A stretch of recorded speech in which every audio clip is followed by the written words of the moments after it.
Ah, guys, how are we doing? It's been a little while, hasn't it, since I checked in with you? I was in Thailand last, about a month ago, and it feels like way more than a month ago. I've been gallivanting, as you'll have likely seen on my Instagram, since then, gallivanting all over, and that's why it's been all quiet on the Western Front, should I say, all quiet on the Eastern Front since we last spoke. China, Korea, and now checking in with you guys from my little hotel room, because they are here, very little, my little hotel room. It's a really nice hotel, actually, in Tokyo, Japan, where I've been for the last week or so. And I can't speak on the whole of Japan, of course. I've been in the little bubble of Tokyo, the big bubble of Tokyo.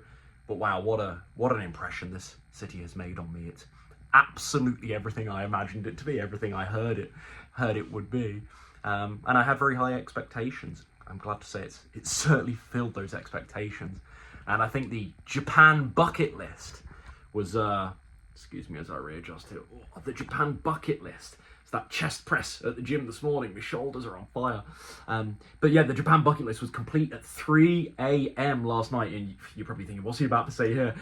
Nothing dodgy. 3 a.m. last night as I woke up, and my whole room was shaking. I woke up so quickly, I thought someone had come in my room, like barged in and was like shaking my bed or something. But of course, a little split second later, I realized, oh, it's a quake. A little quake. And I think in Japan's terms, it's kind of I jumped online, it's a bit of a baby quake. But certainly, I think a couple of earthquakes in the UK in my childhood. But this was a little more convincing, let's say. This was a little more thorough. But yeah, Japan bucket list therefore complete. But I've had a blast here. It's been so much fun. And, you know, personal stuff aside, you know, one of the things I've been ruminating on in this last month or so is that I'm just so, it's going to sound slightly trite and cliche and a bit cheesy, but I'm so damn grateful to have found a method now with this health and fitness stuff that I can actually sustain. And it doesn't matter if I'm at home in Bath, UK. It doesn't matter if I go to my family's house over Christmas in the UK. It doesn't matter if I'm the other side of the world, whether I'm in one location, like I was in for Bangkok for a month and a half, 2 months, or I've been gallivanting like I have for the last couple of weeks. Like, it doesn't matter. It doesn't matter what the scenario is. And there's been testing moments, and I've had my indulgences. I've shown you guys on my Instagram the ice cream sandwiches, not the ice cream sandwiches, what are they? The fruit sandwiches, and I'll post some clips here. It's been far from perfect, but I haven't gained visibly an ounce of body fat. And that may or may not be correct. I actually believe, though, because without doing a DEXA scan, I don't know, is what I meant to say. But I actually believe visibly I'm leaner than when I left the UK. And that, you know, I already had great confidence, as you would hope, in my methodology, being someone that puts out videos, coach on Slim and Sustain. Like, you would like to think that I already sort of back my system and my approach. But just being out here, like, the level of trust and confidence that I have in my system, not only for me, but as an extension to that, my clients, as an extension to that, my YouTube audience, like, it's just gone through the roof. My trust and confidence in this whole Slim and Sustain shtick has just gone through the roof. Because this wasn't me years ago. If I traveled 10 years ago, it's going to be weight gain. I guaranteed every Christmas, you know, when I was 17, 18, 19, 20, 21, to put on, you know, 3-4 kilos over Christmas. Granted, that's not all body fat, but a good chunk, a good percentage of it was. And that's just not my story now. Like, I'm around some of the most incredible food in the world. I thought Bangkok was good. Then I went to Beijing, and I love Chinese food. Then I went to Beijing, where it's so cheap to eat really, really well. And then I was in Korea, and I love Korean food. Korean food's crazy. Those little stuffed rice papers, unreal. And all the sort of like the fried sort of vegan chicken things. Crazy good. And then Japan, another level, because Japan, I love my sushi, I love ramen, etc., etc. You know, these can be made well, these can be made healthily, but when you're eating out all the time, when you're staying in your little hotel room with not that much, in the way of kitchen facilities, like, you can see the potential threat there, right? You can see the potential challenge there. But even with all of that, to have not gained weight, to have not at any point felt totally out of control with my eating still, it just instills such confidence in this system. And like I say, years ago, this last month, I'd have gained 5-6 kilos easy. And yeah, just super grateful to have found something I can actually stick to. And there's no shortcuts and there's no quick fixes. And that was me, right? I was so impatient. And I'd do these aggressive attempts to lose weight where I'd take my calories. When I was tracking my calories that time, I would take my calories down to 1,600 calories, which is totally inappropriate for someone of my stats and activity levels back there. And I was just driving the calories so low, cutting out so many of the carbs, eating like 80 grams of carbs a day. Like, that is just terrible for sort of performance and mood. And, I mean, I still remember that Ryan Adams, but that feels like a different guy. I mean, it's such a long time ago that of course it does. Of course it feels slightly abstract from me now. But I'm really glad it does. That was me. That was me. And of course we know how that ends. All that aggressive weight loss stuff I used to do. I've told this story so many times. Could I actually sustain that? No, of course not. For a week or two. And in that week or two, I'd lose loads of weight. Way more weight per week than I lost when I first went plant-based, where I still lost a good amount of weight, but it was slower. But so I was losing more weight with those aggressive attempts, those extreme attempts to lose weight in the short term. But in the long term, it was like 1 step forward, 2 steps back, maybe even 3 steps back, because I'd gained the weight and more, and I'd only worsened my relationship with food. That's why I say it wasn't 1 step forward and 1 step back, or 2 steps back. It was like 1 step forward because I had rapid weight loss for that week or two, and then 3 steps back because I'd be binging. I'd encourage those bad behaviors again. I'd remind myself of how weak I was and inconsistent I was, and all those negative stories, like the relationship with food was even worse. I'd gained back the weight I'd lost, and then some. That's why it was 3 steps back. And I'm just so glad that I can hand on heart say now I don't do. There's still always the temptation, because I'm a human being with an immense desire for instant gratification like all of us. But there is very rarely do I ever even seriously consider anything aggressive. Even if I have a day of overeating now, like with these fruit sandwiches here, or the little fish dessert that I showed on Instagram the other day. Like, even if I have a day where my sense is that I've overate, I don't respond the next day by only eating 1,000 calories or skipping breakfast or anything extreme like that.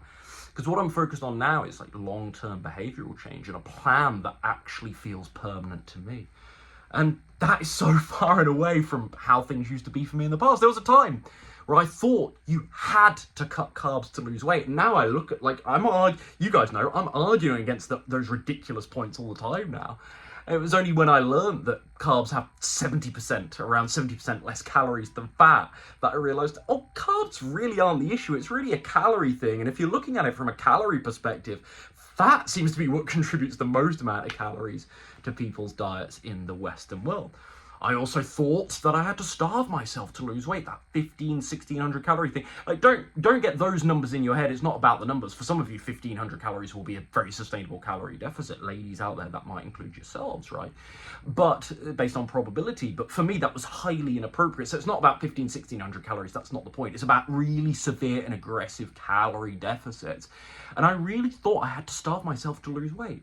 When actually, no, the nuance was I had to starve myself to lose weight as quickly as I wanted to back then. Whereas now I'm just chilled. And even when I lost weight 10 years ago going plant-based, I was way more patient because I got sick of that extreme yo-yo nonsense I was doing. And I was like, no, there's got to be a healthier, more sustainable way to do this. And that sort of ties in with my whole plant-based story and transition, right? I also once thought you had to do intermittent fasting to lose weight. Now I know that it's just about being in a calorie deficit overall at the end of every day, rather than necessarily having a certain meal timing. Or in the bodybuilding world, like the common trope is 5 small meals a day because that's good for your metabolism. There's no cutting carbs for me now. There's no intermittent fasting. There's no never going out to eat, and all the oil. And I agree with the oil arguments. You guys know that have been following me for a while. But the idea that 1 meal per week that has a little bit of oil on it, maybe a vegan burger or something like that, it's going to totally ruin your progress. Well, that's just a nonsense. The idea that you have to do the 50-50 plate. No, you don't have to do the 50-50 plate. You just have to be in a calorie deficit every day to lose weight. Or if you're like me, maintaining, you just have to be at calorie maintenance every day to not gain weight. How have I done that whilst traveling the world? Even though I've been posting, the more rich and indulgent meals and eating out all the time like I have been. Well, that's pretty simple. I start my day with fruit most days. Like, I don't have a big breakfast like I would do back in the UK. And I'm tactically then saving some calories for later on in the day. That's number one. Number two, I have a massive step count here. So I think in Tokyo anyway, there's very rarely been a day where it's been less than 20,000 steps, which is really high. And for me, that's like, again, not to make it all about calories, because it's not. There's many benefits to walking. But from this sort of calorie perspective, in kind of under the question of weight loss, that's 900 calories for me extra. And I don't get to eat all those calories back, and you shouldn't really think of it like that, because then you will get pretty abusive. But that's what should we say, that provides some wiggle room. That provides some leeway to not be so perfect with the diet whilst I'm traveling. Also, this is tip number three here. So 1, fruit breakfast. 2, high step count. Number 3, I'm still getting my workouts in. You know, I had that amazing chest and shoulder workout this morning. A little gym I found here. Perfectly, it's not as good as the gym I use at home back in the UK, but it's perfectly acceptable for a week here. It was absolutely fine. And I've not even been going that often, because I've been doing stuff, and I want to do stuff. I don't want to come to Tokyo and be in the gym all the time, right? That's loser stuff, right? You got to live life. You don't want this whole health and fitness thing to be so domineering that you can't go and live life a little bit. And so I've been in the gym, but I've only been in the gym every other day for 45 minutes to an hour. And it's pretty local. So, you know, I can take my stuff and you know, go and take my laptop and do some work after, and then go and see the sights in the afternoon around Tokyo. So it's all very straightforward. And I've made it very practical, is another thing I want to say. I've made it I've made it very hard for myself to like get out of shape here, because I've had to have different routines, and I've had to adjust to being in different places and different time zones with different rules and different culture, but I've still maintained some element of routine. That's what I said I was going to do. I was like I'm going to have the time of my life. When I left Thailand a month ago, I was like, I'm going to have the time of my life over the next month or so, but I'm still going to maintain with work and with my health stuff and with exercise. I'm going to maintain some semblance of a decent routine here, and it hasn't been perfect, but I'm really grateful to say that I've been able to do that, because of the habits and the behavioral change that I've been working on so hard for the last 10 years, but it really does pay off, and it doesn't have to take 10 years. I made many mistakes, and that's what I like about making videos, is hopefully I can shave some time, months if not years, off of your journey, and this is what I do for my clients. Then it's supersonic speed,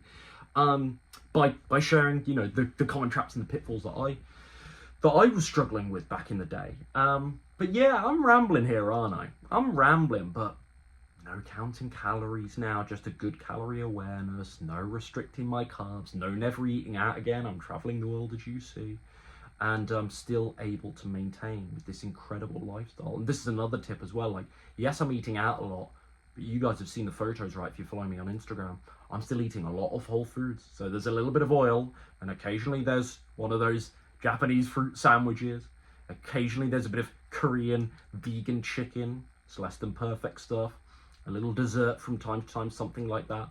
I think I've had alcohol once. It was last week when I arrived here, in the last month or so.